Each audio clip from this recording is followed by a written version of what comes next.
So I bought this place because it's an old working garage, 2 bays, and a wash station. And I'll be honest, it's a bit overwhelming. I'm not exactly sure where to start. There's stuff everywhere that we need to sort of get out of here. But as you can see, it hasn't been used in some time. There's just a lot of old car parts, and a lot of junk, and a lot of garbage. Buick V6 3.8, Chevy crankshafts, 327, 283, 283. Old hot rod tachometer stuff. Yeah. I love the idea of owning a classic car, but I wish I knew more about them.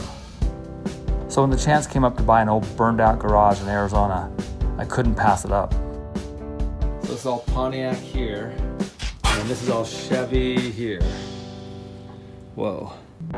So salvaging parts for scrap to full-on trucks that might be worth restoring. The story of this property is only beginning to be told.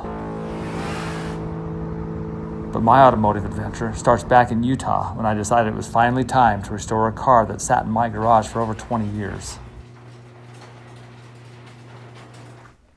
Okay. There we go. Right. We'll do it. I was living in New York City in the mid-90s, and I asked a friend of mine down in Arizona if he could find me a Ford Falcon, because I kind of got on a Falcon kick.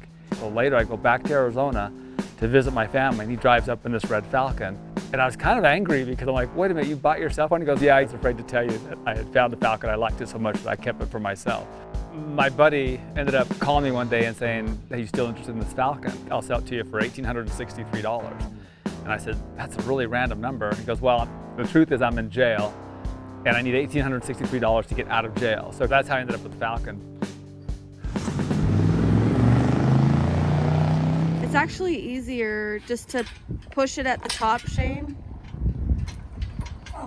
The bad news is, I really don't know what I'm looking at or what I'm doing. Am I doing this right, Derek? So this Yeah. should probably be the other way. Fortunately, in this adventure, I'm not alone. That's the bolt right Okay, yeah, you don't want that hanging around it. I think this is the elbow that goes on the end of one of those. Look up that number. Now what?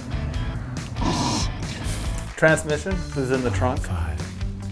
What are you looking at, young man? Muffler, I think. There's a timing chain. You're almost there, Dodge. Ah, wear that around your neck. Yeah. Yeah. Can we be done after this one?